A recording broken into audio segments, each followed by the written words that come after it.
Acharya Shunya is a modern teacher of non-dual Advaita Vedanta philosophy from the Upanishads and Bhagavad Gita, the lived practices of Vedic yoga, and the transformative knowledge of Ayurveda lifestyle wisdom. Her teaching changes lives, enabling happiness, well-being, and spiritual abundance. For seekers of the ultimate truth, these teachings awaken consciousness and assist realization of the sovereign self. Acharya Shunya is a Vedic wisdom holder of an ancient lineage. She received traditional training under her guru, Baba Ayodhya Nath, in Ayodhya, India.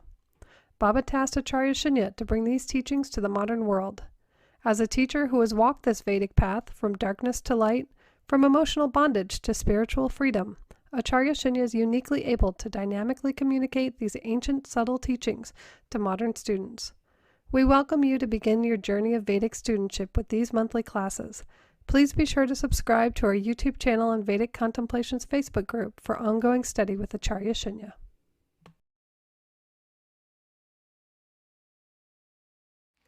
Welcome to my global Satsang. I invite all the seekers who are sitting here in person, and I also invite all the seekers who are present online right now, and also all the seekers who will find me in the future years to come. Today, I want to talk about a very important topic, the topic about the shadow that takes over in our spiritual quest. It is also known as spiritual bypassing. This is a term given to basically a phenomena where we use spiritual beliefs, spiritual terms, spiritual attitudes to cover up some inner work that we still need to do.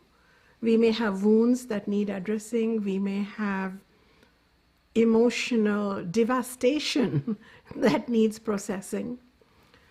We may have some authenticity to claim within us, but instead we cover it up with some spiritual jargon, couple of spiritual techniques to experience a short high, and we create kind of a spiritual resume, a compensatory personality, so to say, to cover up what is deficient within us.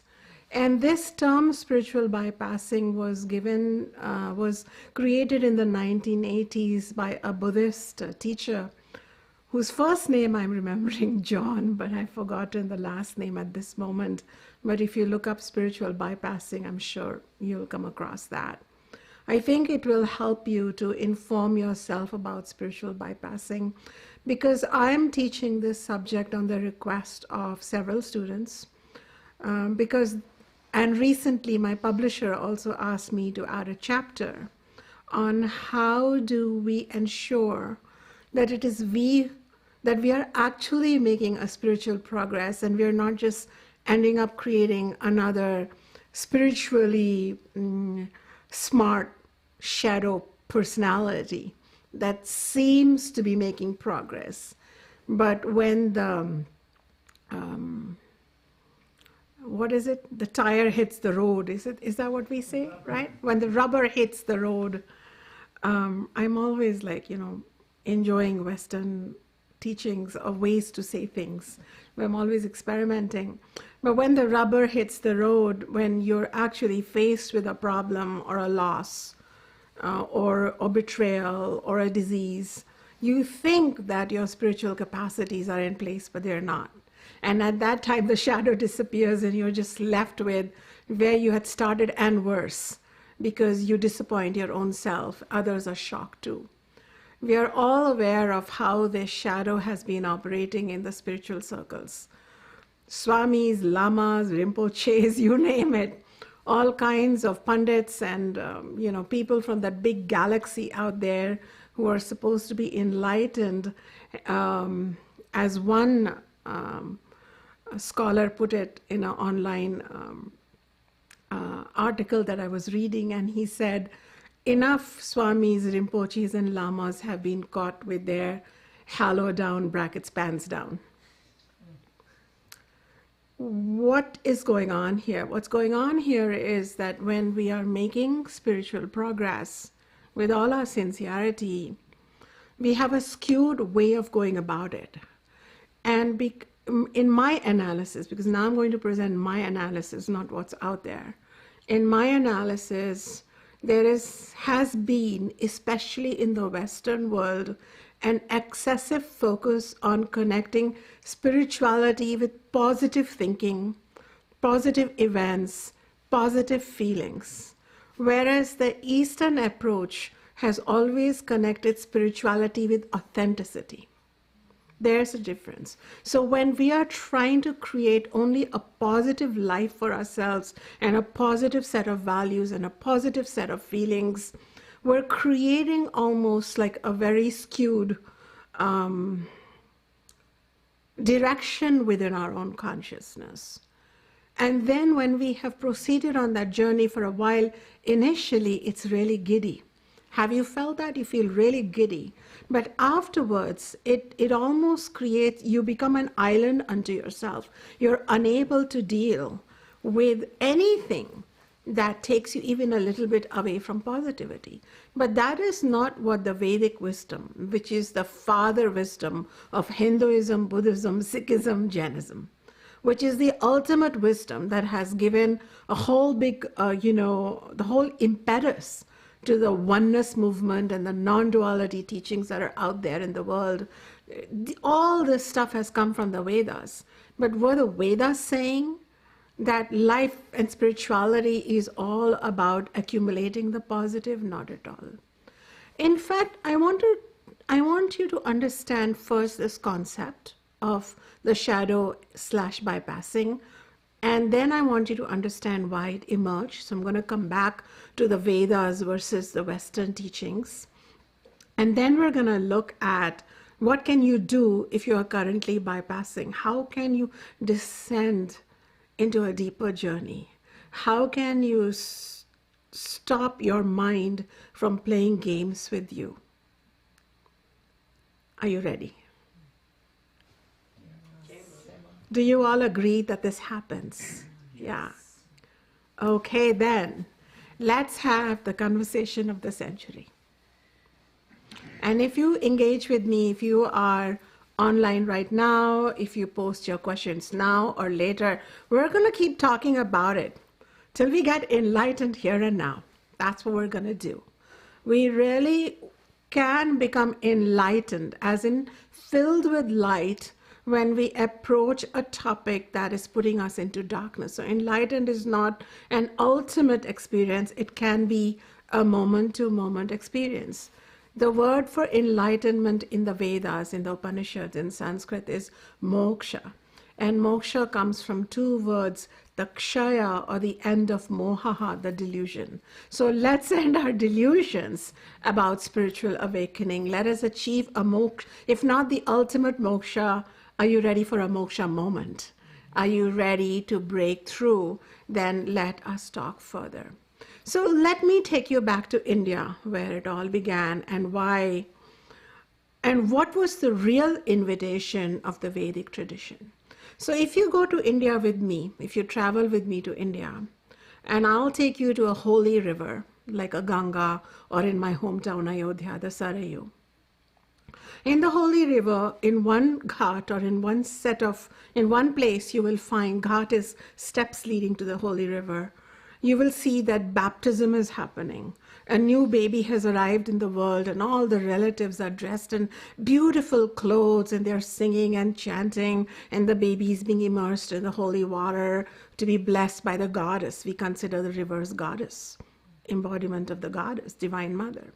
And then just a few yards away, we will see people dressed in white or black, lamenting, putting their dead one into the river. So in India, or in older cultures, we see, India is an older culture, we see that life and death coexist. Its beauty and ugliness coexist. Oftentimes, the aging parents are not put away in a home. They are kept with us, and we see them decay. We see them die. We see them hopeless. We see their youth ending. And there might be a toddler running around. They might be a teenager dreaming dreams of youth and sexual vigor and global achievement and victorious. You know how we all feel when we're 16. So all this happens together. So the culture doesn't cosmetize anything. The culture leaves you with this big understanding that light and darkness coexist. It leaves you with this understanding that spirituality is not just about choosing the light. Spirituality is about being okay with the darkness too. So therefore, I, feel that what happened here, especially in the West, was that it became a culture of the youth. We only celebrate sexuality, beauty, perfection. We've taken our aged and put them away, or we've hidden them from the world. They are not important. We even put makeup on the dead bodies to make them look a certain way. So we want to curate a life experience that is only about the positive, and therefore a spiritual journey also became about attracting the positivity that you want, manifesting the positivity that you want, and positive thinking and positive everything, forgetting that the negative has a very vital role to play in our life. Forgetting that in radical wholeness, if you want love, you have to also understand the lessons of hatred. If you want growth, you also have to understand the beauty of dystrophy and breakdown. It's a holistic process. This is the teaching of wholeness, not just wholeness is how my little ego feels in the moment, drunk on certain positive meditation. That little bubble that bursts the moment the doorbell rings and you have to greet someone you didn't want to deal with. Somebody interrupted your meditation and you're not anymore in the high. Somebody stuck a knife in your positive moment. So you see, we have created a world that is not supportive of a journey which is truly holistic. And bear with me. Let's look at even our gods. Have you ever seen Hindu gods and goddesses? So they will be in this mudra, which is a abhaya mudra, fear not mudra. They will be in this mudra, which is vara mudra. They are giving to you, okay, varada mudra. So they will be making you fearless. They will be giving to you because you are their child and you can ask them. But then they have other hands. And in their other hands, they are holding weapons galore. An open blade, a big, and a mace, and bells, which if you hear that sound, it's like trillion bloodthirsty lions and lionesses are roaring at the same time. So they are holding a rope with which they can lasso around you and pull you. So they're holding all these weapons, but they are in the background. In the front, they are like this. What are they representing? They are not representing absolute nonviolence. They are saying, we are peaceful beings. You mess with us, we're going to get violent. We'll get violent to bring about peace. So therefore, the teachings of the Vedic holism shows up in the iconography of the Hindu goddesses and the gods. It's so beautiful. We have a goddess called Parvati. She's a consort of Shiva. She is the epitome of motherhood. She has given birth to two beautiful sons, which really represents her creativity. She has created Ganesha.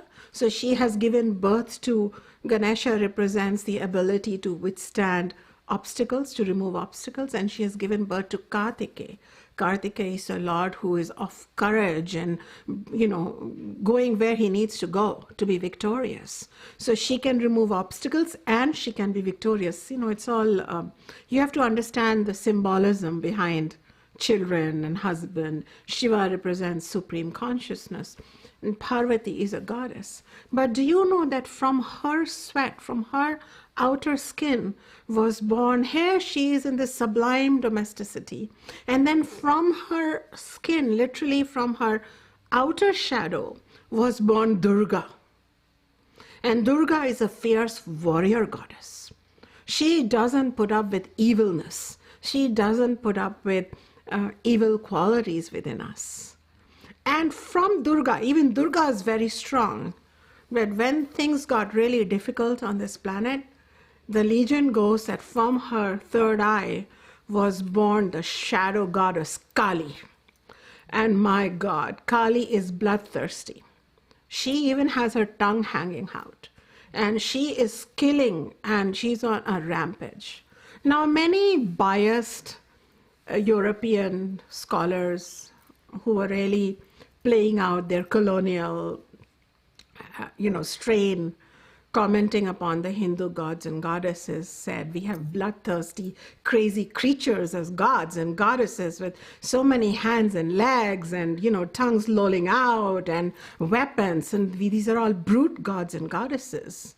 Oh no, God and Goddess should be perfect, should be peaceful, should be always a certain way, sitting on our lotus. We got our God sitting on our lotus, but that's a foolish God if they sit on the lotus all the time while the world comes to a destruction. Similarly, if you're sitting on your lotus thinking, all I believe is in peace and forgiveness, and then get ready.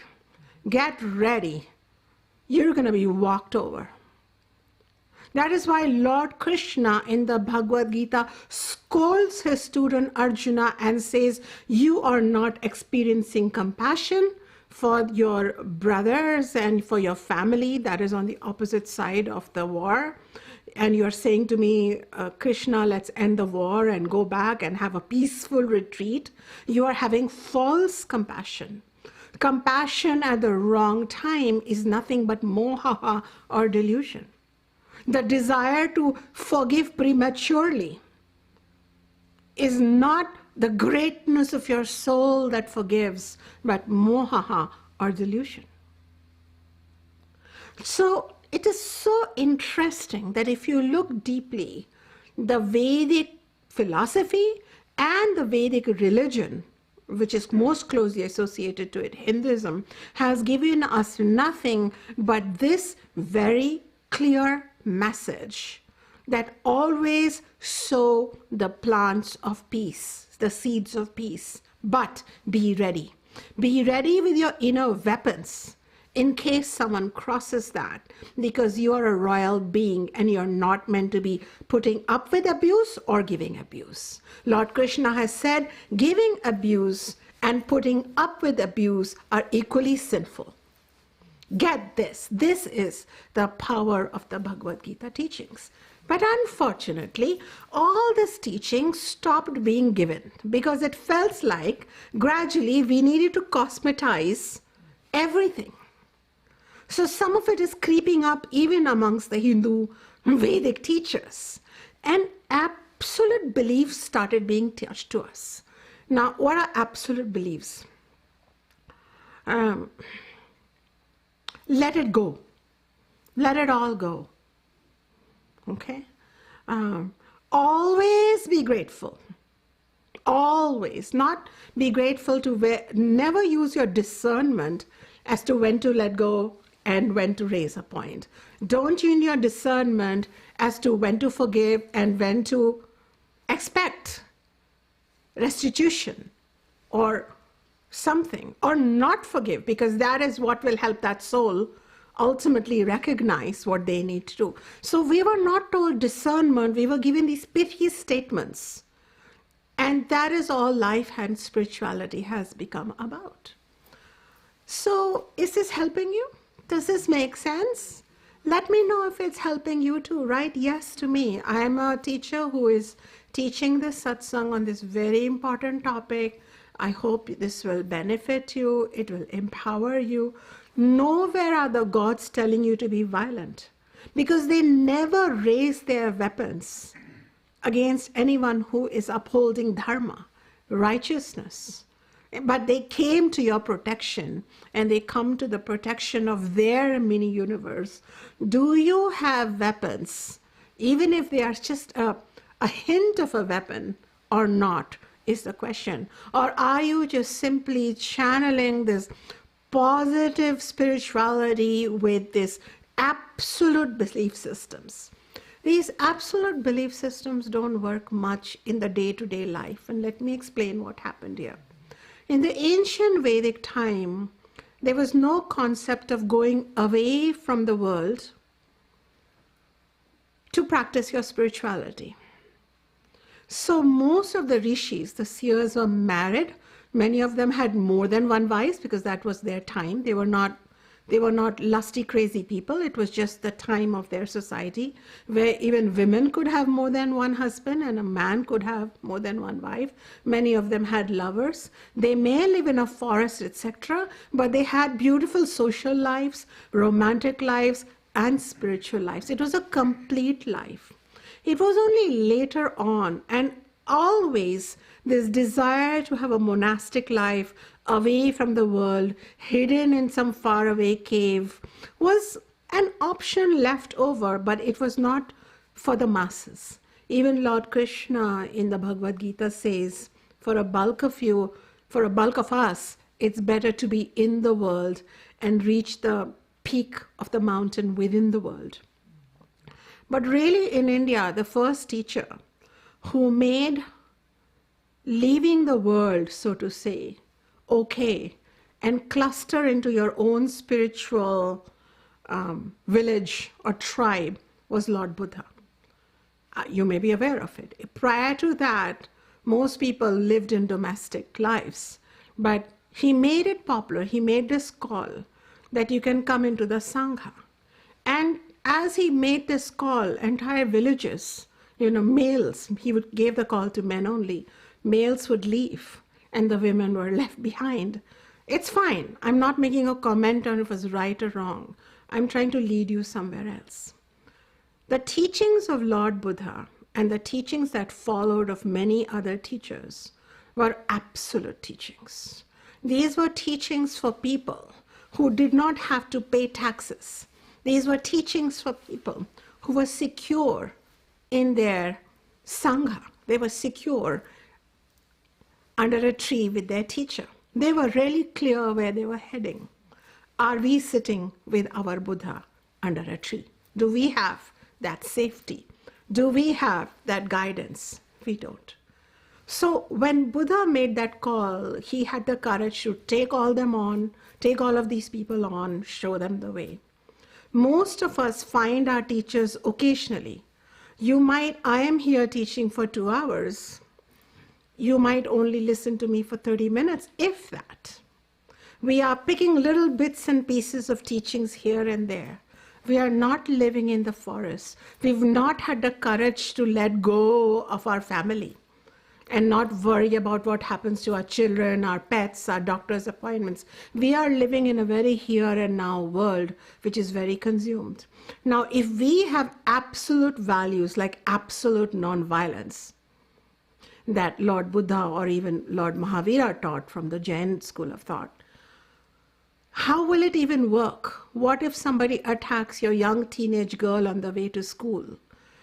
What will you do? At that time, you need a weapon, a violent weapon of a violent tone of voice. You need to grab that person by the collar and, shake that person. You may even need to push that person across the pavement and protect your daughter or your son. I'm just mentioning that when we live in the world, we need relative values. And more than that, we need the judgment of when to use which value. You are not feeling violent against the people. You can go back home and pray. Pray to Guru Nanak, to Buddha, to Rama, to Jesus, that oh Lord, I had to be loud. I had to use my brute force. I don't want to hurt anyone. Please awaken that sleepwalking unconscious being who attacked my child and may attack other children. I have acted from violence, but only to protect not only my biological child, but also to teach this unconscious brother or sister of mine a lesson that it's not okay. I had to be Durga. I had to be Kali. I had to be that person who is not leading a life from absolute values. That night, you'll sleep you'll put your head on your pillow, you will know you have not spiritually bypassed. You are as spiritual as before. But if you were not having this idea of a well-rounded, complete sense of totality informing your spirituality, and you were going by certain very curated teachings where you have been told that your ego is not there, it doesn't exist, so you are not feeling what you are feeling, this is only an illusion, this is nothing but karma coming back to you.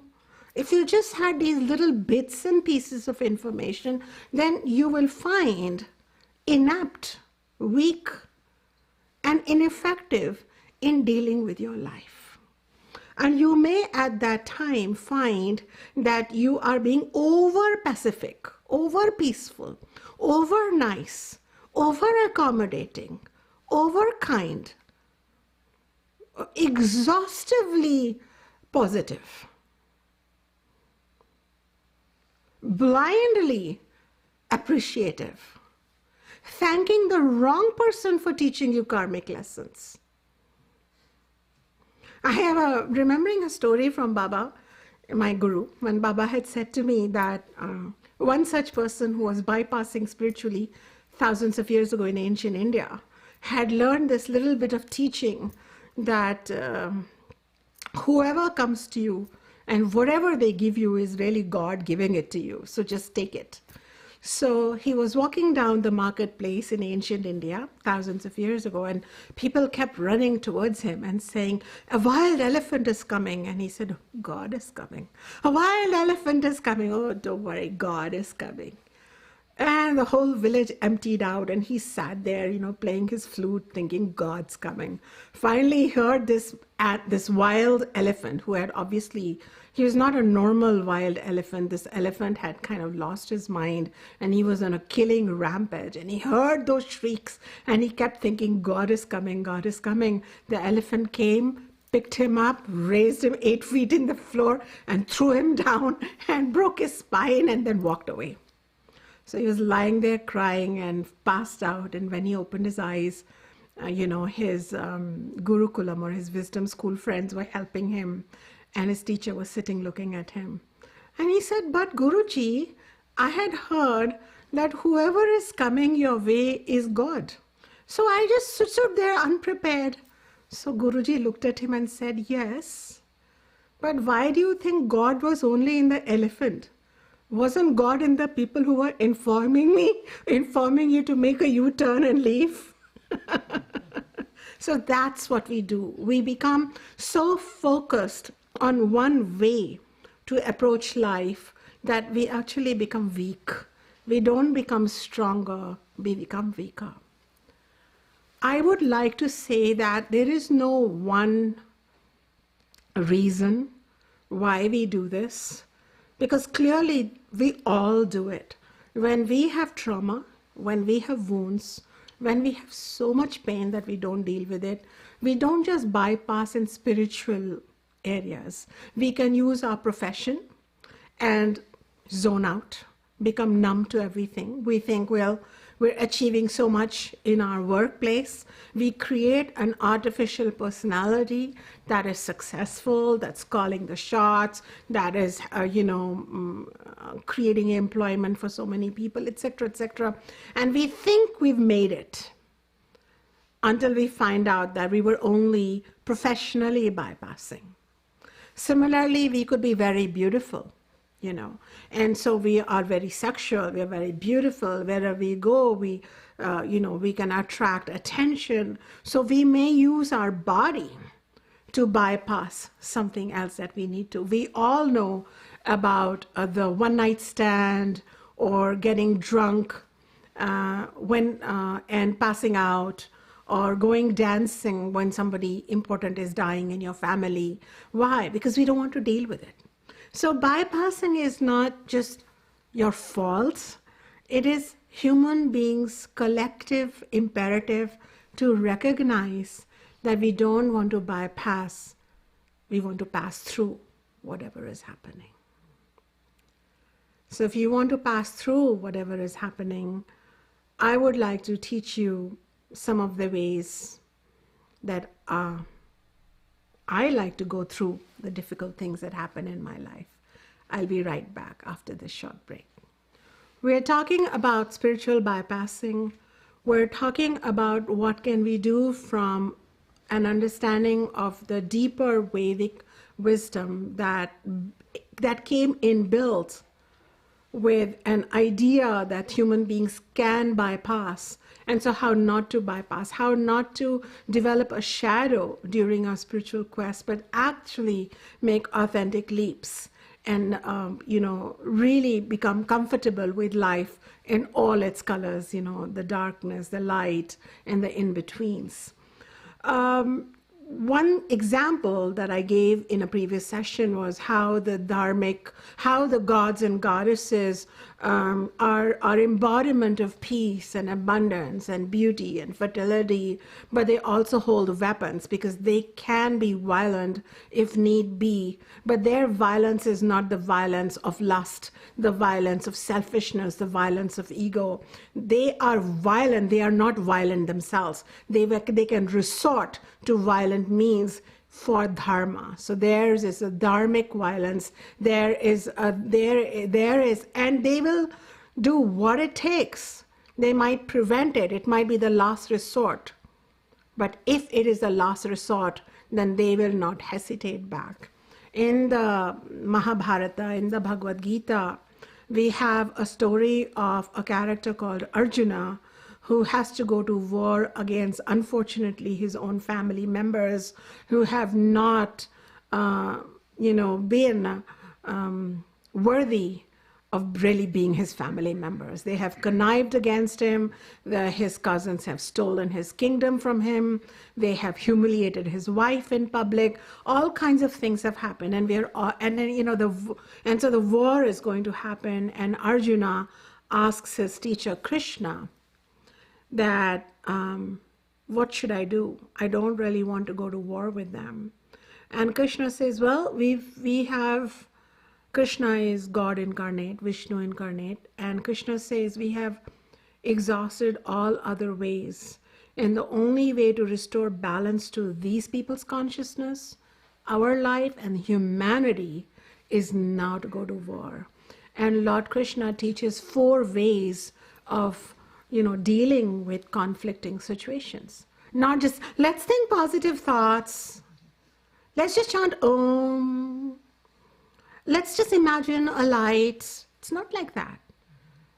And he said, the first way to handle conflict with family members, relationships, anywhere in the world is that it is called Sama Dana Bheda Danda. Sama means in a friendly way. Talk it out. Gods are not teaching us violence. They are teaching us friendship, accommodation, hearing each other out. Beautiful, positive. Sama.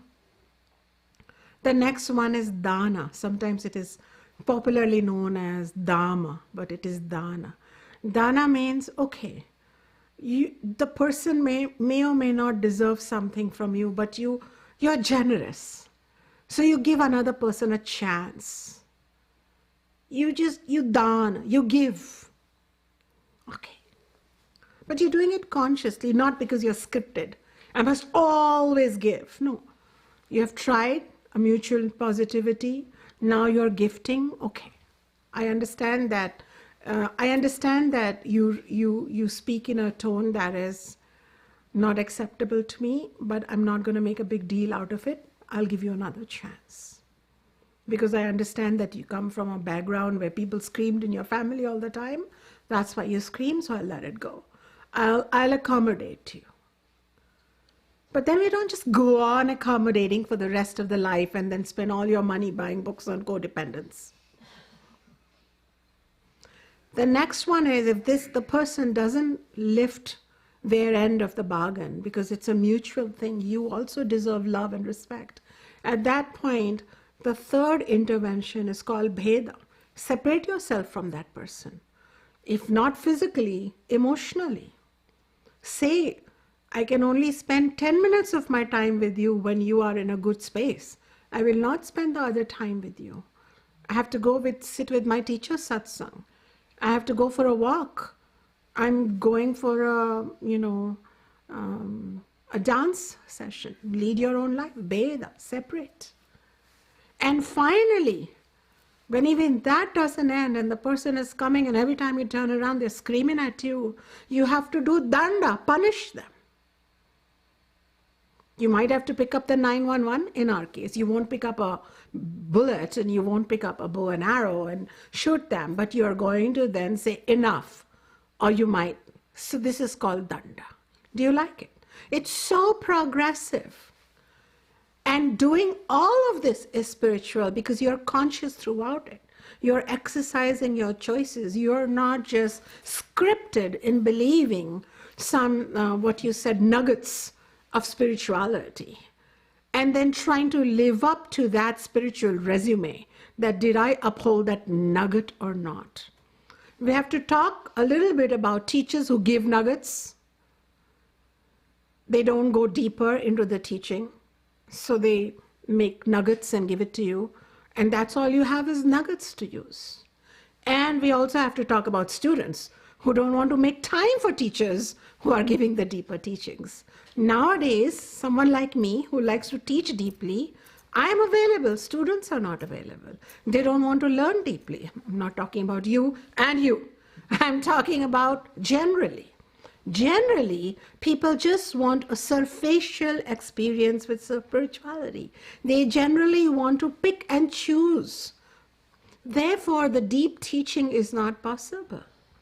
Otherwise, one can understand that, oh, part of my spiritual divinity is to be in my wholeness, to know all my choices, to bring out the easy, friendly, positive ones, but to keep at the back end the less positive ones. But my intention is never to hurt the person. My intention is never to be mean. That's your spirituality.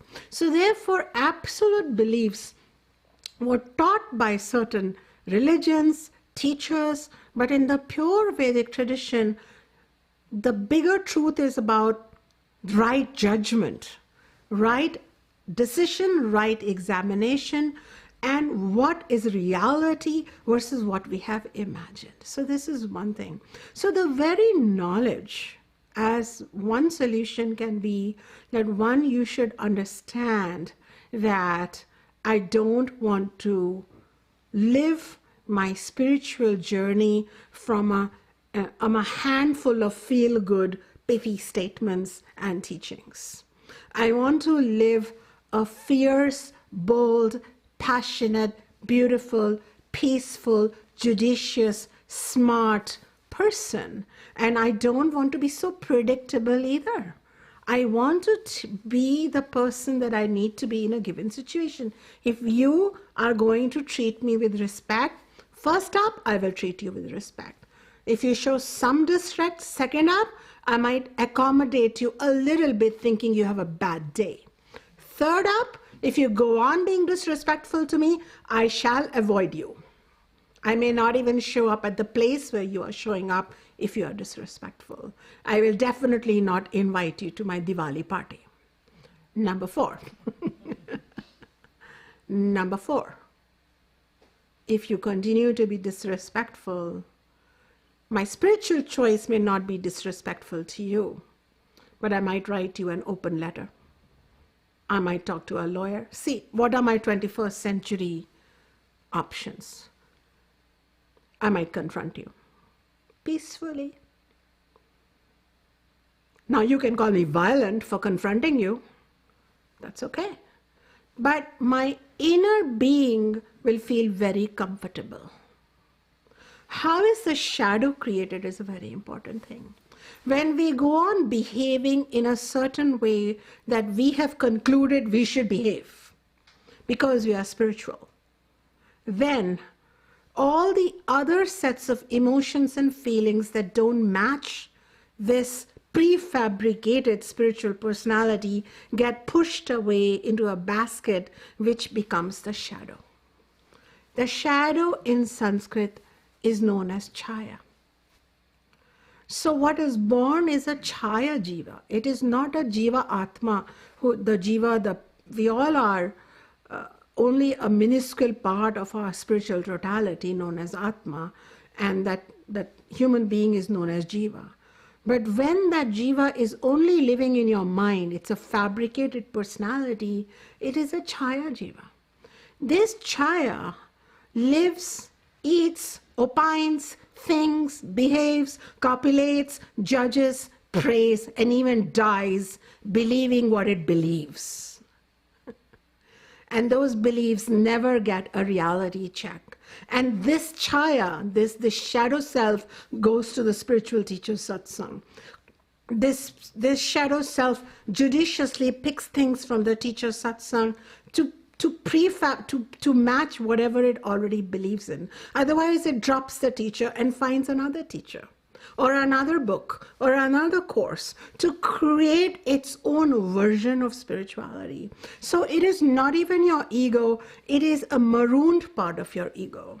It is not a healthy part of your ego, but it gains strength, and it believes sometimes that it's enlightened, and then it also becomes an enlightened guru at times. It is true. And you will never find this enlightened guru ever telling you about their darkness, about their frailties. It will almost be like, well, I was depressed for so long, and then one day it all all went away, and here I am. The light went on, boom. There is no effort at integrating anything. That's why we have heard, I don't want to take names, of teachers who have, for example, there was a very famous teacher of non-duality, but his own teacher from India mentioned that, well, this teacher had only really studied with me for 25 hours. And then when he came back from India, he became the guru of non-duality in the world. But who became the guru was the shadow. Finally, his own students confronted him. And then this guru had to ultimately write an apology letter, and now it seems that person is back with a whole new website, new offerings, new retreats, new teachings, new courses, and new inventions in non-duality. So this is what happens when the shadow can sometimes become almost impervious to any feedback, saying, wait, there seems to be something not right in your superhumanhood. And when we adulate such teachers, they are also giving us those little confused statements, and we take them home. We ourselves become shadows. So we're doing this to ourselves. I gave one example of a Western teacher. I have countless Indian teachers also who may be operating from the shadow. One way you can know if the teacher's self and shadow are integrated is if they are honest about their past, about their pitfalls, about their life. Probably that Western teacher, when he wrote an apology letter to his students and posted it on his website, probably he was integrating his shadow and his truth at that time. So I have respect reading about that, okay, it all came to a good end, but some die belligerent, believing the shadow. But that is why so many of these teachers then write things like, awakening is exhausting. My insanity didn't end with awakening. So all these contradictory statements, confusing spirituality, especially the field of non-duality, because they were not awake to begin with. And simply a high moment in a meditation or a pranayam or a light here or there, which we experience, Patanjali from the Yoga Sutras has openly said that don't believe in these things. These things happen when you go within, but don't believe them. But it is in the yoga community where we maximally see people advertise all these things, as if that is a validation for their awakening. And probably when teachers like myself don't talk about bells ringing and aroma floating around me and all those things, teachers like me feel mundane to some people. But the reality is, if you want to know if you are with a teacher who's teaching from their shadow or their truth, which includes some of their shadow, then they will be real. It's not so hard to know. I have a beautiful story to share with you about how the Vedas appreciate teachers who come from the shadow. So we have an ancient rishi called Rishi Vishwamitra, who gave the most famous Vedic mantra called the Gayatri Mantra. And he started out his journey as an ambitious king. He was a king, not a spiritual teacher, student. He was a king. And his earlier life was filled with lust and ambition and competitiveness and desire to have it all, right down to wanting to murder another sage, known as Sage Vasishta. But despite all of this, he was also a yogi. And he kept trying to find out, meditate, look within, deal with his own shadow. Do you know that? So there was a part of him acting out. There was a part of him understanding that acting out. And gradually he was able to integrate both. And when he integrated both, he became a Brahma Rishi. He became a knower of truth and a celebrated author in the Rig Veda. So there is, if you can see, that even in the Rig Veda, we don't have a holier than thou attitude, that unless you're holy, unless you're virgin, unless you're celibate, unless you are a stickler for some of those things which are a checklist today for spirituality, you don't get to be a spiritual seer. Instead, it's like, are you authentic? Hey, Vishwamitra, did you look at your face and say, I'm done being lusty. I'm going to be truly divinely sexual. I'm done with being competitive. I'm going to achieve and let others achieve. I'm done with wanting to murder people. I'm murdering the darkness within me. Hey, you encountered you. You encountered your shadow. You brought it in. We celebrate you. You are revered. You are worshipped. And then this lost being gave the world the Gayatri Mantra. You chant it once, you feel more awakened. So don't give up on yourself if you had the shadow, but don't stay there. It's so beautiful how the ancient Upanishads actually have explained how this is formed. And they call it Shastra Vasana. Vasana means a compulsive, unconscious, subconscious drive. We all have it. We have it because we are separated from our true nature. So we have some vacuum and we try to fill it up. And there are three kinds of things we fill up this vacuum with. One is called body vasana or deha vasana, where we fill it up with things for the body. More clothes, more perfumes, more cosmetics, bigger sofa to sit on, more comfortable mattress to put your body on, just more things for the body. More sex for the body, more lovers for the body, bigger house to keep the body. It's all about the body. And we feel, I'm full. But no matter how much you fill the body up, and it's wearing the most expensive clothes, it might still feel something is not real because it's still a shadow. Then we go to the world vasana or loka vasana. In this, we fill us up, not maybe with the body. You might still be just wearing a black t-shirt and an old jeans. But you want to create wealth, name, fame. You want people to know you. You want contacts. You want the world to approve you, which includes your family. You want people to say, wow, look at you, what a good person you are. And wow, we're giving this person the social service award. And definitely, and so it's a vasana. It's not genuine. There are people who genuinely are helping. And then there are people who are in the vasana mode. And when you're in the vasana mode, you're in the shadow mode. Then there is the third vasana. And look at how foresighted the Vedic seers were. and they call it the spiritual Vasana or the Shastra Vasana.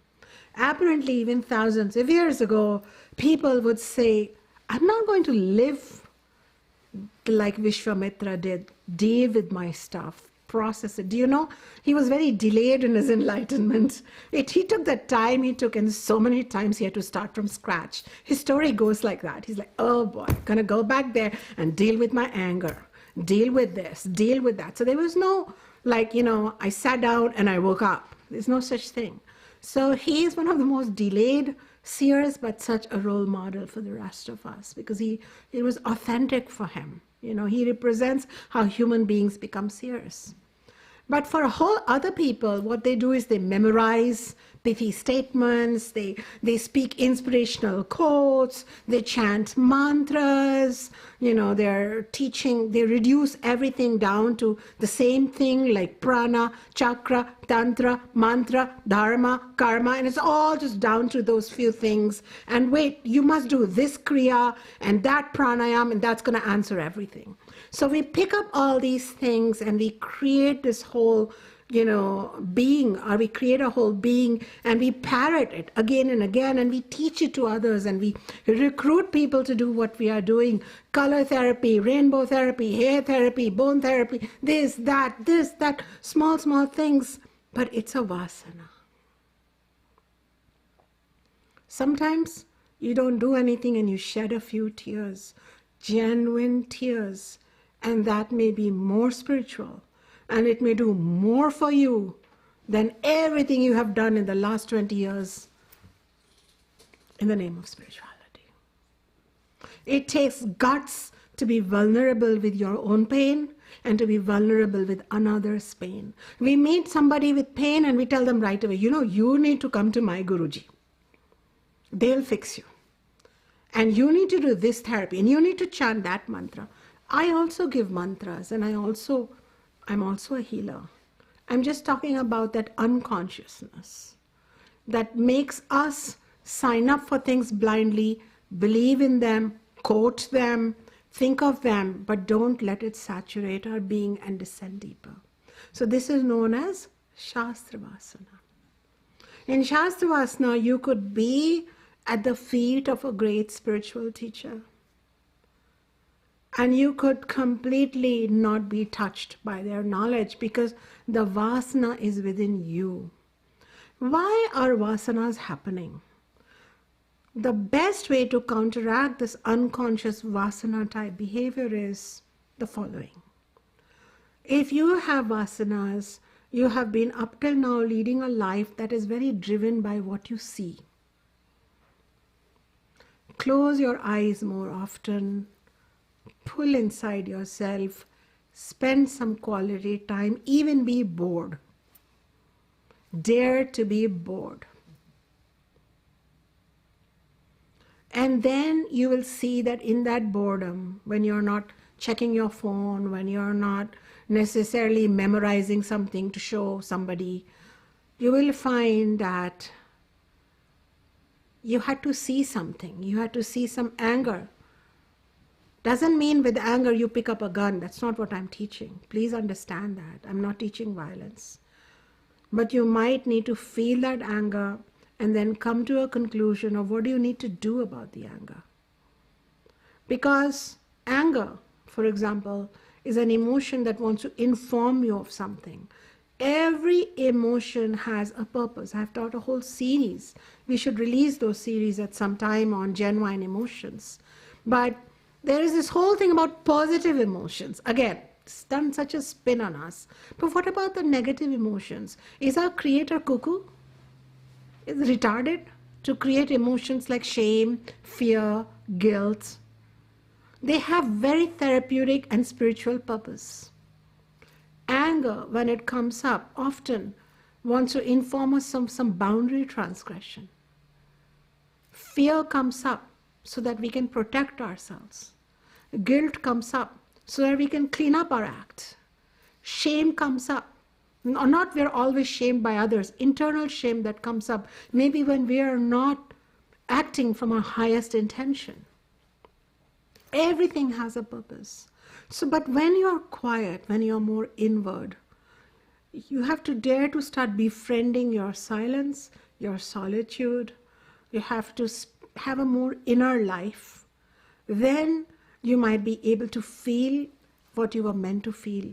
What you have suppressed away. I shouldn't be feeling angry because spiritual people are not angry. Well, how about I say to you, spiritual people are a blank canvas and you never know what color is going to come on it. How do you like that definition? I like that definition. I don't want to be known as a good teacher, nice teacher, where everybody knows I'm neither good nor nice. I'm a teacher. Okay? And a teacher will show her cruelty or her niceness for the benefit of the student. I have picked up students and shown them the door outside, go away, go from my presence. And I have taken students and put them in my heart. That same student, when they awaken, come in my heart. For me, there is no set way of being. No, there should always be, hello, yes, Soumya, that's right. You are misbehaving with your children, but I'll keep smiling at you. I have a student sitting here. She's the mom of 4 beautiful children. And if she misbehaves with her children, I will tell her what it means to be a student of a teacher. I will show her the door. If she leaves her children to come sit with me, she has not come to sit with me. Her shadow has come here to sit with me.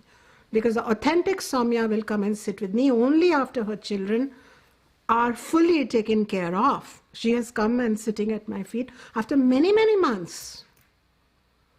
But what do many spiritual teachers say? Leave your family, leave your children. I will show you the door. Come stay with me, right? And donate on the side. Therefore, authentic journey is not so hard once we have these kind of conversations. Let's have some open conversations. Let's talk about it. Let's bring it out. And similarly, there is a need within you also to examine every teacher, including myself, and then examine your own intention. Who is coming to class? Am I coming here to hear only how to have positive experiences, good experiences, find my quick nirvana, or am I really coming into alignment with the totality? Why does the universe show a beautiful dawn, but then it shows a dusk also? It shows a bright morning, but it shows darkness also. It shows the lusty, beautiful, divine youth, and then it shows that same body wrinkled and leaking and smelling. That same child that everybody wanted to pick merely a few decades ago. When they are lying alone, dying, nobody wants to go and talk to them. Children leave their own parent, but for 1 or 2 child who may be with their parent. What is happening? Therefore, we have to understand that to be authentic is more important. To be real is more important. The Vedas, the Upanishads, especially the foremost teacher of non-duality, Shankaracharya, has given a 4-step process to ensure that you are not sleepwalking. I would like to talk to you about that when I come back. A little note once more on Adi Shankaracharya. He himself was a celibate and he started a celibate order. And there are 2 kinds of orders, Vedic orders in India. One is the householder order, where you get to not be a renunciate, which is where I come from. We are grahastha sadhus. And then there is a celibate order, which Shankaracharya started in the non-dual Vedic path. And of course, that is why some people say, well, he was inspired by Buddha. Please understand, both paths are valid. What I want you to do is not confuse things. You may be someone, I may be someone who's right now in the householder mode. In a few years from now, I might want to be in a renunciate mode. Okay? And at that time, I might just get up from my place here in America and move to where I want to be more quiet, more alone, or disappear from the world. It's up to me. And there always have been those brave people. So I'm not denouncing Buddha or Shankaracharya. I'm just saying, look at your situation. Are you a householder? Then you have to live with values But along with that, you have to discern when to apply what. And for you to study the Bhagavad Gita is very, very important, because it teaches, because we are all Arjunas in our own respective battles. The battle Arjuna was dealing with is an allegory for the battles we deal with in our lives. And if you are an absolute, you can have absolute values when you are ready for that.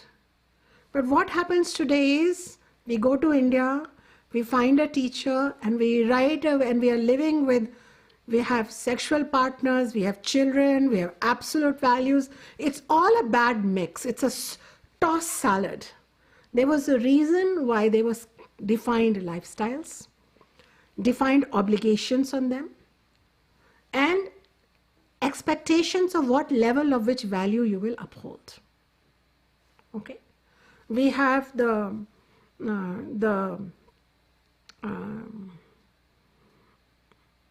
own great-grandfather, Shanti Prakash, he was a Vedic teacher, non-dual teacher. He was a Hindu saint also in Ayodhya, and he was, he lost his wife very early on, and right after delivering his son. My grandfather, Baba, he lost his mother at birth. So since then, my great-grandfather, or my great teacher, I should call him my great teacher, continued to remain celibate. Also, he went into the river shortly afterwards, the river Sarayu, and he had this experience that he was drowning. So he drowned. The river just came and took him to the bottom of the floor, and he stopped breathing, and he had an out-of-body experience. And he had this experience. When you're out of body, you can have any experience.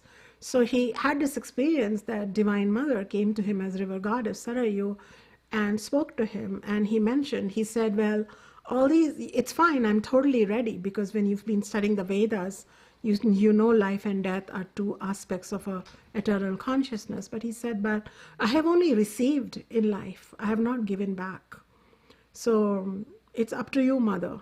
And the moment he expressed his desire to be a renunciate and to only give back, he saw that it doesn't happen like the river. He felt that, these are his experiences, that he was picked up and brought out. And he was unconscious for several hours, and people thought he will die, but he came back. Since then, what Baba did was he gave up all householder practices. What does that mean? Householders, in India, they have a temple, they light the lamp, they light the incense, they wear certain colored clothes, and they celebrate festivals. My great teacher, he stopped lighting the lamp because he saw goddess everywhere. He didn't have to go to the temple. He only wore white clothes. He just stopped, like there was no woman in the house anyway. So whatever somebody gave him, he ate. He literally went home, took every piece of money he had, maybe like 30-40 rupees at that time, and gave it away. And he never kept any money. So he lived like a renunciate. He didn't want to touch money. He didn't want anything. So he just lived like a renunciate. So he could live like that. It was a choice he made. It's what's your choice? Then act accordingly. Don't confuse yourself. So when Bade Baba, when my great teacher, when it was time for him to leave, the body becomes a bit shriveled up and physically sick. Not big drama, but he became a bit sick. His son, which is my teacher, Baba, had a lot of knowledge of Ayurveda, and he said, Father, can I offer you these herbs? My great teacher only smiled.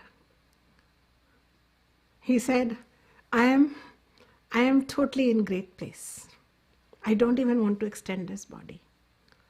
Similarly with my teacher, he helped people all his life as a householder, saint. But then towards the end of his life, he didn't consume the same herbs and he went smiling. So you see, it's your path. Where do you live? The relative value, if you were a householder, was I have to stay alive for my wife, for my daughter, for my children, for my students, so I must consume these herbs. Absolute value is it doesn't matter. Do you see? You can have clarity. What we have done is we've confused everything. And if we have absolute values without understanding the judiciousness, we will get very confused. Right when I come back, before we stop for questions, I am going to tell you about the 4 steps that you can take in your life to ensure that you are not bypassing. This is known as sadhana chatushtayam, and we will understand it quickly, more in terms of how you can apply it towards preventing or awakening from bypassing, and then learn to pass through your life.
Hi everyone, my name is Omkara Gautam Mulchandani.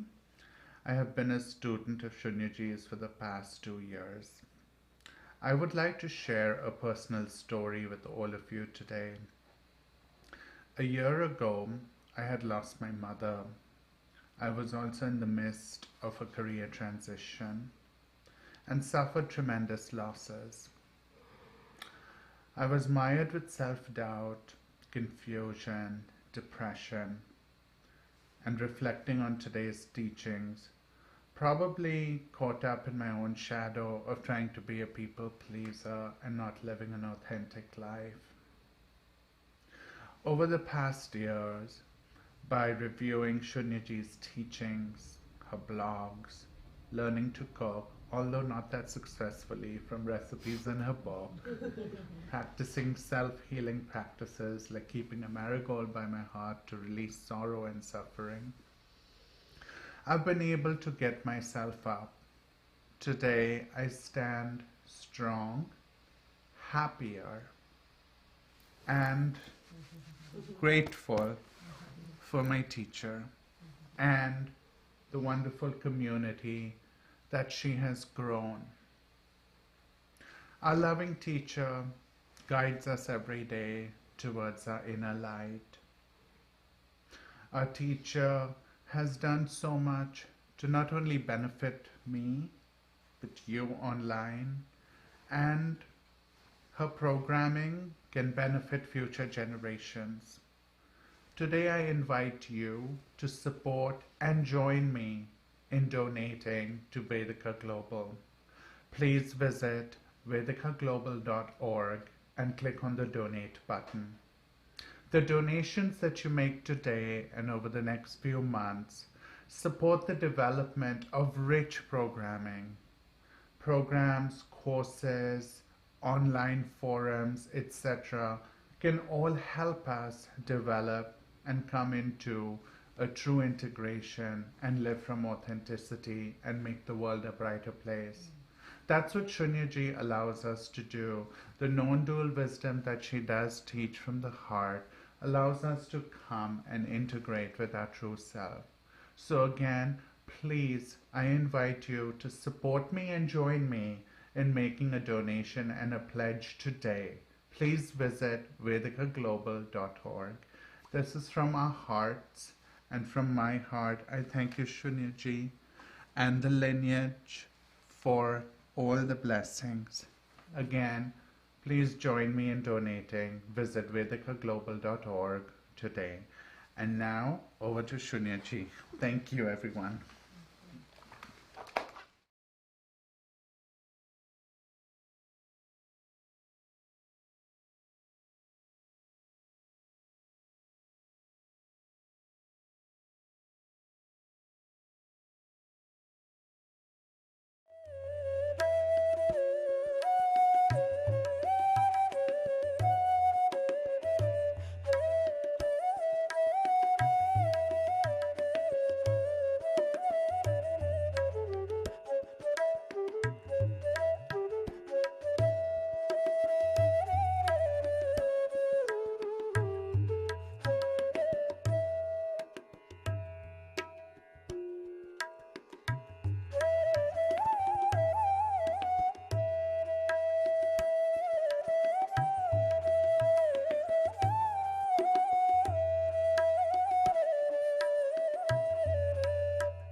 We are going to investigate what the Vedic wisdom has to offer to us so that we don't remain invested in a shadow personality in our spiritual quest, or pretty much in any area of our life, and that we are not just seeking superficial well-being, but we are really looking to dive deep in, connect with our authentic self that is automatically sovereign, beautiful, and okay despite difficult circumstances. It's not trying to wish the difficult circumstances to disappear, but it finds an innate capacity to deal with them, to find something unbroken within, even when everything else is broken outside.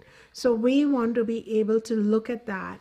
And what I'm about to share with you in my Wisdom School Vedika Global, I have taught for hours and hours.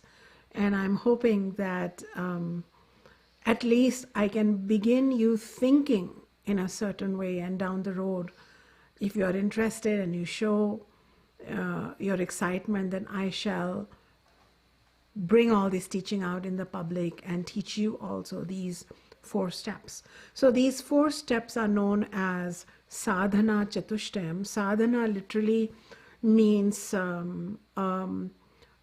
discipline, a mindful discipline, a voluntary discipline. It's not imposed upon you. You take it on. A discipline of what? Your ego. A discipline of what? Your mind. So your internal equipment gets to be disciplined by you, the soul. And Chatushtaya means fourfold. So it's a fourfold discipline. But actually it has 9 steps, because the third part of it gets broken down into 6 steps. So it's a total 9 steps, and I'll go one by one. And I'll also show you how, because these kind of teachings are missing in the Western teachings of non-duality, there is more reasons for bypassing than students of non-dual wisdom in India who have bona fide Vedic teachers making them go through this process. So what happened was, when non-duality was transplanted from the Indian shores by some teachers here, they kind of dismissed with all these teachings, and they started talking about instant enlightenment, and that is where the whole issue of bypass started happening. So let's begin with the first sadhana, and that is known as the sadhana of viveka. Viveka literally means discernment.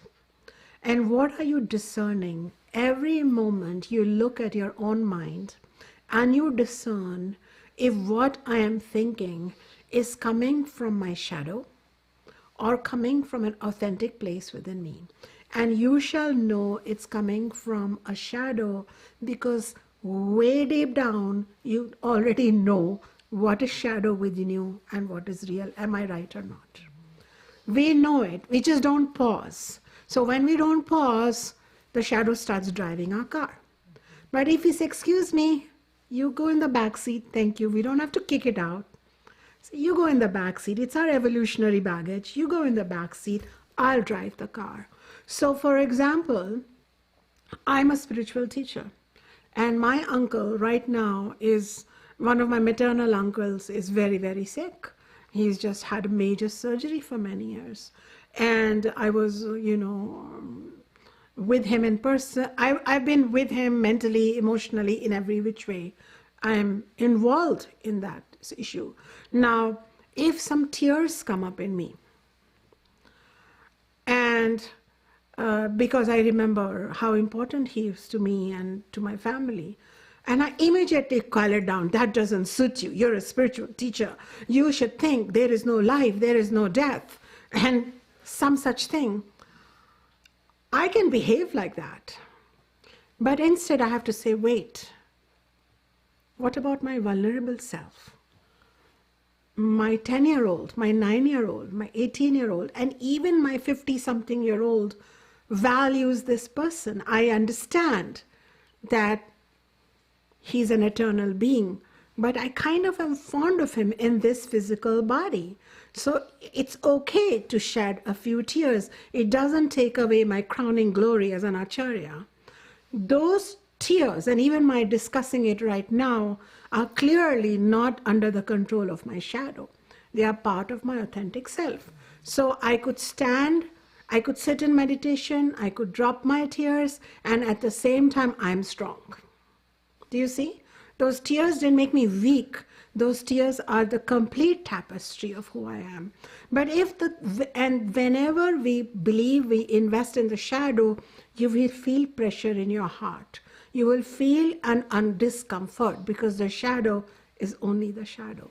So Viveka in this context is constantly, if you have been a bypasser, really making Viveka a sadhana. Whether you chant a mantra or not is secondary. Whether you pray to God or not is secondary. Whether you bow to somebody or not is secondary. Whether you can investigate your own thought, it's called examination thoughts.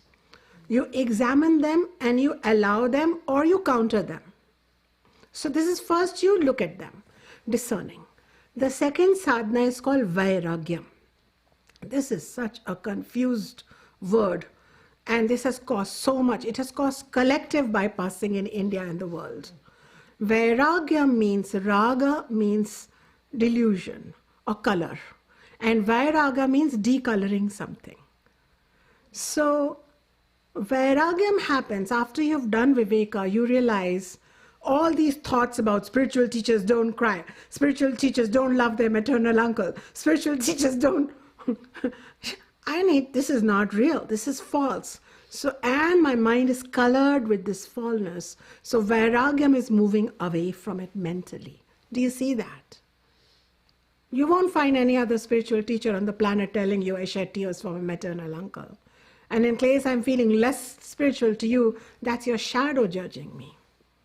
But if you look at me authentically, you'll realize that even Lord Rama, when his wife was abducted, first thing he did was shed tears, because that's what human beings do. He didn't sit there saying, I'm an avatar. I know all about it. She's not abducted. It's a story. It's an appearance. Rama didn't go into all this nonsensical stuff. He just shed tears. Then he collected himself and he was victorious and he told the world how to be a real human being, not a false human being. Not an artificial chin up, not an artificial holy glory, reality. So therefore, first is viveka. Vairagyam happens automatically. Vairagyam is step away from what is falsely coloring you. This is the definition. But people understood vairagyam as step away, go away, move away to the Himalayas, leave everything.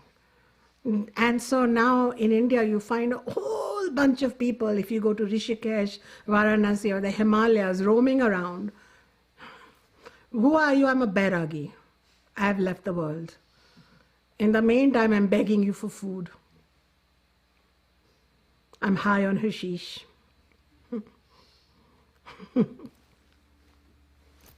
So don't leave the world. Leave your corrupted understanding of it and step away from it. That is vairagya. The second sadhana, and only you can do it. Even I can't get into your mind to do it. You have to judge. And you do it, initially it feels such a work, but afterwards there is no thought in my mind that can falsely color me. And if it does, sooner or later I find it and I remove it. Do you see? This is a sadhana. The Jnana Yoga sadhana, the sadhanas of the knowledge path. The third sadhana is known as Shada Sampat, which means 6 inner treasures. 6 treasures that you cultivate. The first treasure is called Shamaha. So this is the kind of the first one among the 6. Shamaha means you start watching your thoughts. And when it says watch your thoughts, it doesn't mean, have you heard? Think positive thoughts. Wow. Wow. You know, somebody's betraying you, ill-treating you, seizing your stuff from you, misbehaving, you think positive thoughts. It's not possible. Observe your thoughts. What observing your thought means, you are the observer. Observe your thoughts, not think positive thoughts. And gradually change them in the following way. This is a teaching from Baba. I'm bringing it up in my future book, Sovereign Self, coming up, where you might, in case you have self-critical thoughts, is one kind of thoughts. You have other blaming thoughts, shadow is very invested. Gradually bring them into examination thoughts and then take them into dharmic thoughts. What can I do? And finally, spiritual thoughts. The last thoughts are, I am a spiritual being. I have power. I can handle this. I can go back and have a discussion. I'll give you an example. I have a paternal uncle, a cousin.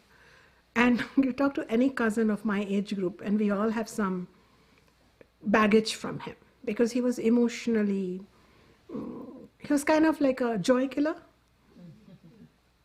Like we'd be playing, stop playing, go and do homework. I remember I had gone to buy an eraser, and in India in the 1960s, for the first time, a scented eraser had come. Oh my God, I saved 50 paisa. That was a lot of money over like 3 weeks, where you didn't even get pocket money, so you only got lucky if relatives came by. And I went to buy that eraser, and all my cousins went. It was like a procession. Because I was going to buy a scented eraser, and I remember it had an S on it for Shunya. And I came home with it, and my uncle took it and tossed it.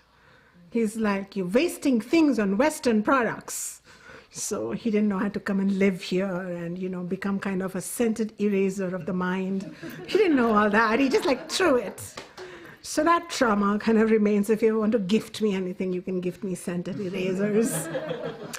So, and the whole family was shocked. Like we were like, so anyway, in his thinking, he was doing the right thing, but probably not. So so one set of thoughts is I'm a victim. I'm angry. The other, he's so bad. One is I'm bad, then he's so bad, but I'm an observer. So I observe my thoughts, and I could take them from I'm terrible to he's terrible, to examining them, saying, wait a minute, this is a story, relax. Third, I went into dharma.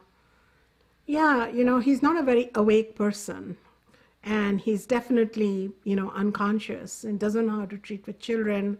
But from a dharmic perspective, what can I do? Can I be friendly? Can I donate my compassion? Should I be separate from it a bit? So I decided the third way, bheda, be a little separate from him. Not call him all the time, but what the dharmic thing is, but I'm still his niece. I concluded he's not evil, he's stupid. And I decided that I can still, occasionally, when he needs me, I can be there for him. And fourthly, I realize, you're an amazing being, Shunya. You don't need no scented eraser. You're scented up yourself. See? Because you're an observer. So it's a slow process. It's not like uncle doesn't exist, it's an illusion, it doesn't matter, it's just karma, stiff up, deal with it. It's not take it, let others, you know, or always say sorry, always say sorry. It's not like that. It's not one thing. It's a process. So you understand the sadhana of observing your mind. Then there is the next sadhana called dhamma, which means observing your senses also. It's only when you observe your mind, and so your mind is always full of I'm not enough, I'm not good enough. Then the next sadhana comes up of dhamma is pull in your senses. Instead of looking at other people's big house, be grateful for the daisies that grow in your house.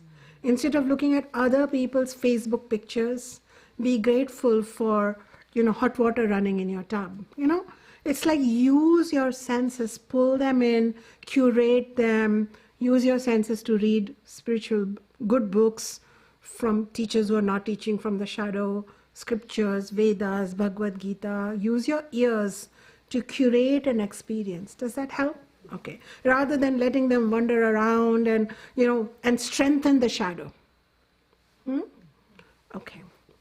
Then the next one is called uparama. And uparama means, after you have done this, learn to become more comfortable with who you are as the universe wants you right now. Because part of the shadow is it wants to be like a super being. I've had students who've come to me in the past and said, I've been with you for 1 year, not many, but a few. Why am I not getting an experience? Why am I not getting this or that? Or Shunya, I want moksha. I want moksha. Their moksha is right now in not wanting moksha. The moment they don't want moksha, they relax. And then they can enjoy their inner divine Coca-Cola. If you stop wanting that outer Coca-Cola, right? So it's like that. So Uparama is becoming a little more comfortable with where you are. It's almost like not wanting to be so spiritually advanced. And it's a slight different way than I've taught you at different times where I've gone into details of ashrama and all of that, which we can teach some other time. But in short, Uparama means calming down. Calming down with viveka, vairagyam, shama, mind management, senses, and just kind of, have you had that feeling of like just floating through your day, being comfortable, content? Has it happened to you? Those are very defining spiritual days actually, when you're not trying to be something more, okay, or have this special out of the body experience. No, you're just Uparama, maintaining. And then the next sadhana is called titiksha. While you are maintaining this and deepening, problems may come your way. Somebody beloved to you may die. You might have some loss of money or a job. Titiksha means being able to deal with it. That helps, because now you're strengthening, you're becoming more and more authentic with where you are. And then comes Shraddha. Shraddha means, Shraddha means faith in the teacher, belief in the teacher, and belief in the teachings of the Vedas. Shraddha has come so late. Nowadays, when you go to some spiritual teachers, it begins with Shraddha. Do you have Shraddha? Oh, you didn't feel the blessings of Guruji? You don't have enough Shraddha. You mean the mantra didn't turn your cancer around? You don't have Shraddha. As if it's a problem. If you don't have Shraddha, if you got Shraddha, okay, you come to the right side of Guruji. You don't have Shraddha, you get out of that door. So Shraddha has nothing to do with the Guru. Shraddha has to do with, are you now relaxing? Is all your being open to receiving and changing? Does that help? Yeah. You don't even have to mention it to your teacher, I have Shraddha for you. You will know you have Shraddha because teacher will teach something or write something on a blog or post something and you will get it. Like you'll get the signal. Like it will go beyond your shadow and you will get the direction. Is that helpful? Like say you have 3 math teachers and they are all teaching you algebra. Say you went to school for algebra, then you went to a special class for algebra, and then your parents were not satisfied and they put you in tuition for algebra. So you had quite a life going there with algebra. But with one of the teachers, you had Shraddha. That teacher doesn't have to do much. They will explain the same thing, you'll get it. Other teachers will work hard, explain things, you won't get it. Does that make sense? So it's your own state of mind which becomes more trusting, more open, more comfortable in the presence of certain teachings and teacher. So then it's not because if you don't have Shraddha and you're trying to have Shraddha and you're trying to believe someone, then it will feed the shadow. And that is what we do. I must follow this teacher because after all, 8 million people follow that teacher. But your Shraddha may be with somebody who only 8 people follow. So you have to figure out where is your Shraddha. You can't follow somebody else's Shraddha. Does that help you? There is a Hindu temple where I live in the Bay Area. And occasionally, not a lot, we go to the temple. When I went there, it would just turn me off. It was noisy, it was dirty, everybody was unconscious. They were just like a social place. So I didn't have Shraddha for it. But where we lived,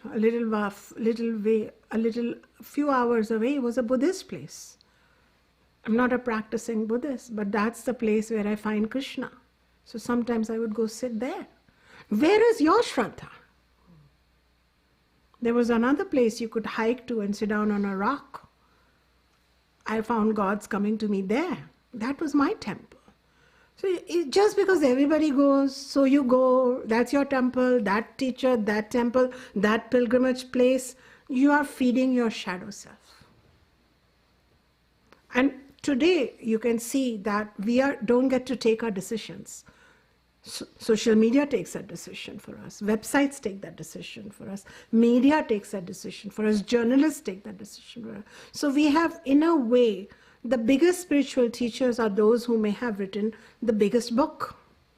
But are they enlightened? We don't know. My book has also done well. Am I genuine? We don't know. I may talk genuinely. Watch out. So the point is, you have to do what is known as, only in one tradition, Guru Veda, they say you should do Guru Pariksha, you should examine the Guru. Can you believe it? Examine the Guru. So I have students here sitting here from the very beginning. Right? Examine the Guru.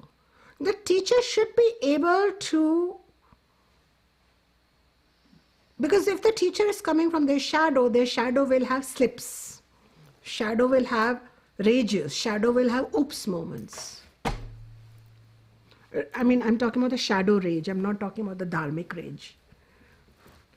So the point that I'm trying to tell you here is that Shraddha is a very important sadhana, but it comes after you have done discernment of whether this thought is good or not, after you have detached from false things, after you have observed your thoughts, and you know all of them. It doesn't say suppress the negative ones. It says observe them, play with them, change them around, let them all be.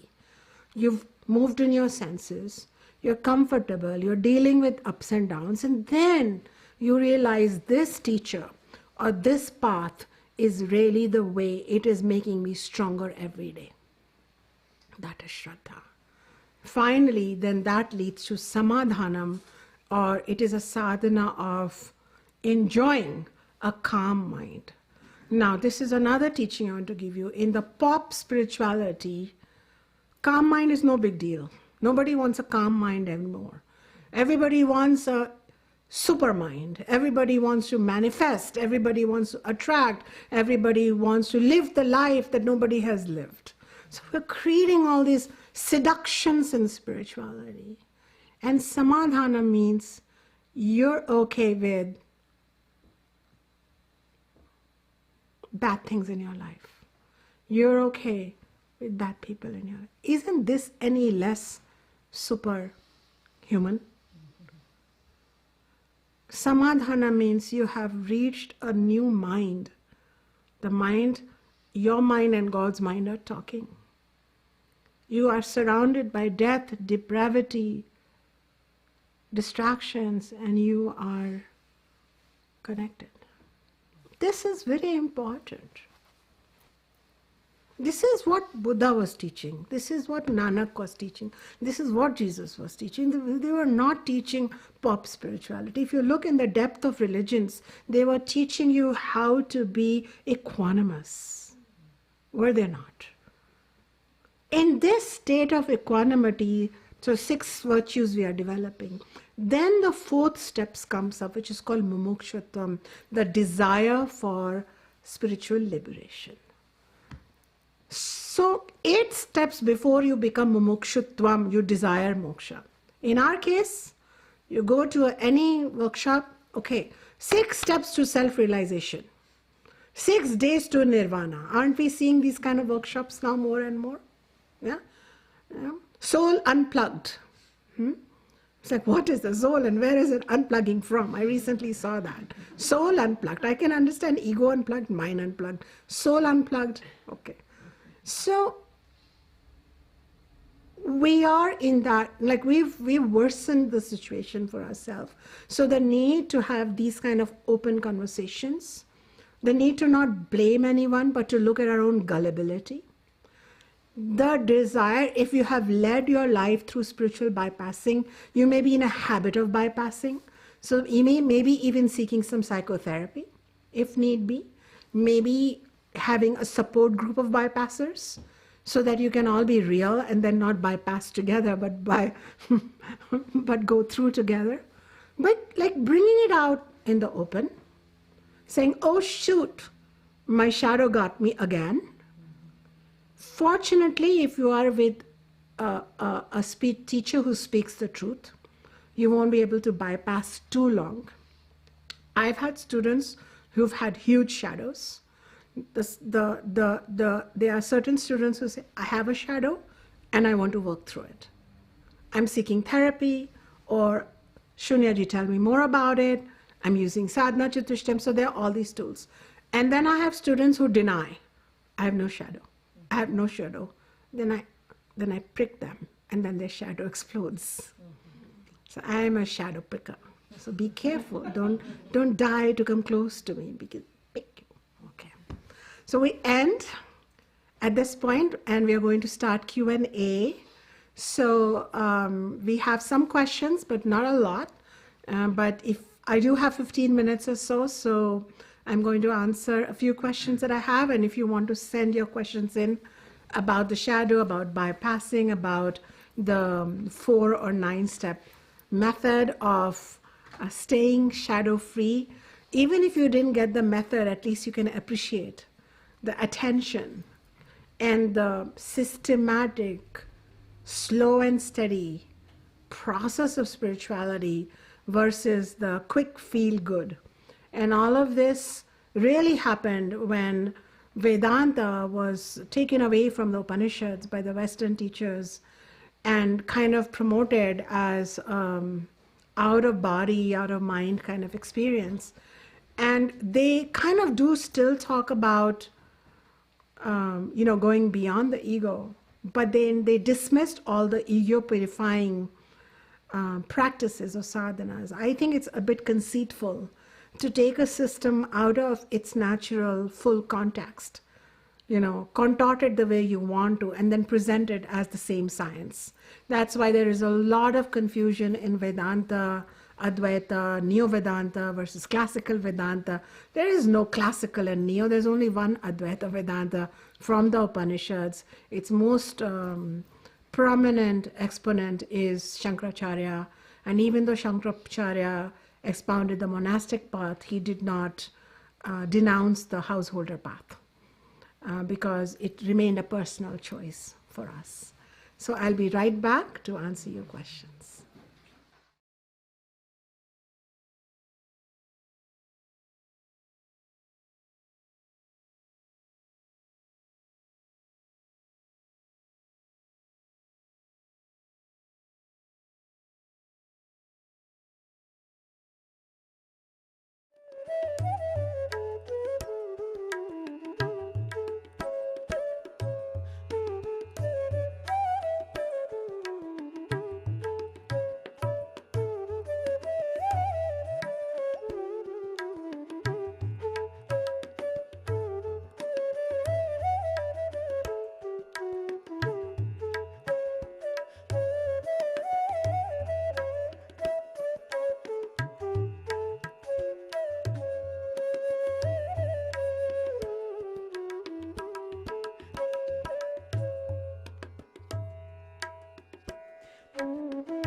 You have a question?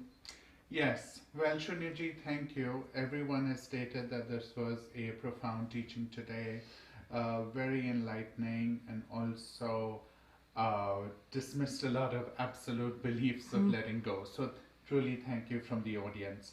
One question that has come up is a question that states, I'm working with my shadow, and often I get these urges and I tend to dismiss my shadow, often judging it.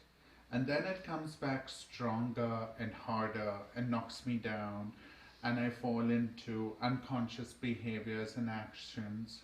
How do I work on integrating these impulses when they come up? What can I learn from them, and how do I embrace my authenticity?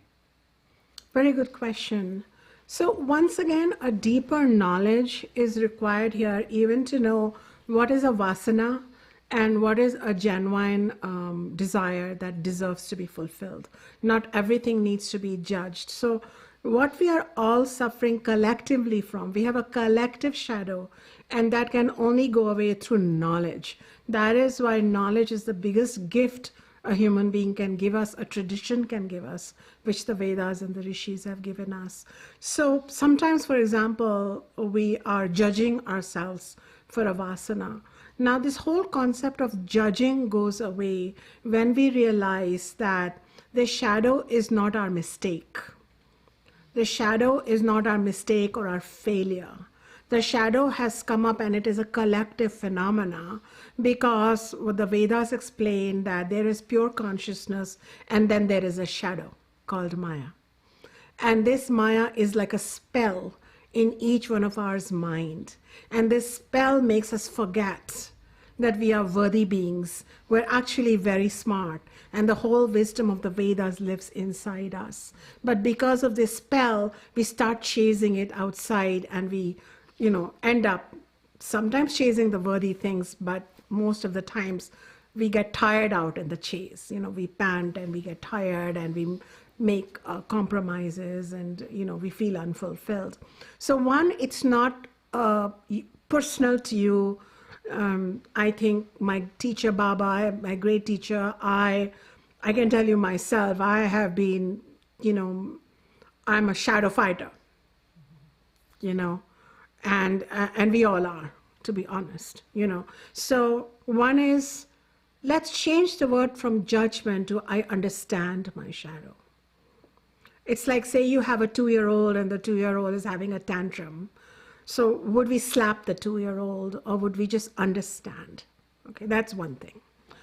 I'm a big one for critiquing yourself to move forward from shadow to authenticity, but I'm not a big one for humiliating yourself for having a shadow, because I didn't choose it. Then blame my creator. Don't blame me. I'm not going to take responsibility. So many times my discussions with God is very powerful. I'm like, this is your stuff you're doing. I'm participating in your game. So we're equals here. That's one thing, okay? So one is that judgment part is really up to us. So when you do viveka, you can discern, is judgment real, or is understanding more real in this case? So you have to go back to viveka. And then vairagya, detach from judgment to examination, okay? The next is when we have some unfulfilled needs of the shadow, should we fulfill them? Should we scold ourselves? Should we suppress them? If there are unfulfilled needs of my shadow, then they are only shadow needs. There is a deeper need within you that you should satisfy. For example, I might have a shadow need for people to hug me. My deeper need would be, I need to hug myself. I might have a shadow need that I have a very big car because I drive an ordinary car. My deeper need would be, I need to touch something bigger within me. I'm feeling small. No amount of cars will fulfill me. What can I do to be big within me now? So therefore, you can satisfy your shadow needs. You're just going to stay in the shadow realm. If you take my suggestion, value everything that comes in, look at it and see which direction is it actually pointing. So there is no point in saying, bah, go away, you're a shadow, you're bad. And then you can come back deeper and deeper into your being. Regarding the body vasanas, sometimes we have, Veda is beautiful, it says you need to love your body. There is kama vasana, healthy sex, healthy beauty, healthy luxury. It becomes a vasana when it's a bottomless pit. So satisfy all your needs. I am wearing beautiful pearls, I am wearing silk. But it would be a vasana if I can show up without my pearls. Because you might find me without my pearls one day. It's a vasana if you must have it at any cost. And without it, you feel less unconscious, self-conscious. So distinguish between a healthy desire and a vasana desire. A vasana desire is compulsive. It makes you restless. Even on satisfaction, it never satisfies you. And it makes you feel like, and it gives birth to illegitimate 50,000 more shadows. A healthy desire gets satisfied, it's okay, and you feel aligned and authentic. I feel authentic wearing these pearls. In fact, I would feel less authentic if I took off everything and told you spirituality is about poverty and sparseness and cleanliness and I don't know what, like caustic soda rubbed all over you and throw in some baking soda too, to prove how pure I am. Oh no, my purity is in me. My body likes pearls. I'll wear it. See? That's a healthy approach. Similarly with world vasana. World, we are all here in the world. And we are all asked to do our work and succeed. In fact, we ask Ishvara or God to give us fame, to give us name, to give us money, to give us cows, to give us children, to give us houses. Veda is not some sad teaching of living in, some sparseness on a yoga mat and wearing, some minimum clothes or something. It's fine, lead a normal life. But if it becomes a vasana, when other people's wealth makes you jealous, it's a vasana when if you don't have something, it corrupts your happiness. It takes away your samadhanam or equanimity. So if you see that something is moving towards vasana, remember this and say, I'm not wrong for having the desire, I just need to change its quantity and quality. I need to bring God in it. I need to bring my teacher in it. I need to bring daffodils and rosemary in it. Just make it natural, real. Then you won't have guilt. Guilt comes, this is a lot of teaching around not having desires. This is another reason for bypassing. Don't have desires, have zero. How can it be possible? Veda, Upanishads don't teach this. They teach how to have healthy desires versus unhealthy desires. Similarly, the Upanishads don't teach to be sexless, celibate. You can choose to be celibate if you have been there, but you can be sexual too as long as you're ethical in both areas. Because forced celibacy leads to perversion. We know all about it. That's why my Baba used to always say, never leave anything, let that thing leave you. I really like it. In Hindi we say, किसी चीज को छोड़ो मत, वो चीज अपने आप छूट जाए. This is a bigger space. And then we develop the ego, the bypass shadow of, I dropped this, I stopped eating meat, because then now you privately have fantasies for eating meat. It's like, I stopped having sex, ever since I learned about yoga and keeping the sperm in, I'm just not having sex. Oh boy. But now you're disturbing, people on the side, or yourself, or your bed sheets. It's a problem. So you might as well be a yogi and be sexual. And learn to be monogamous and respectful of your sexual partner. Show your yogic evolution in how you treat your sexual partner. And how awesome is the sexuality when it is sacred. So all these fake teachings Like, if you're not vegetarian, you're not good enough. If you're not celibate, you're not good enough. If you're not virgin, you're definitely not okay. So we're going to create an amazing way of God descending outside the womb. These extreme behaviors are not needed. We collectively, human beings, have an opportunity to not judge ourselves, but see how we are victims of a collective spell called Maya. But the more knowledge we have, the less Maya has a hold on you. And ultimately, Maya is nothing but this whole universe's veil. It's a veil. And satsangs from teachers like myself who dare to speak the truth and have themselves been the victim of the veil can then say, you know what? There is more to you than the veil.